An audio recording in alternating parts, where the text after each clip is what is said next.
A apresentação do projeto de lei de número 167/2012, que autoriza o Executivo Municipal a efetuar, transpor as dotações orçamentárias vigentes e da outras providências.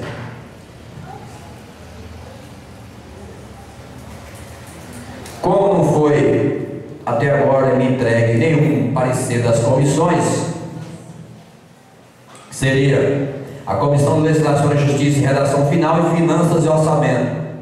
Nesse momento eu consulto o plenário e fica aí à disposição dos edis para se manifestar a respeito do projeto de lei de número 167. O vereador Renato está com a palavra. Boa noite a todos, senhoras e senhores visitantes, caros colegas vereadores. Quero aqui, senhor presidente, pedir a retirada de pauta do projeto 167. O vereador pede pela retirada.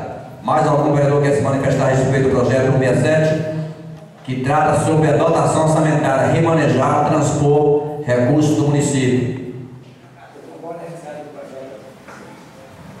O vereador quer dirigir a tribuna ou está dito aí mesmo? Vossa Excelência manifestou na cadeira.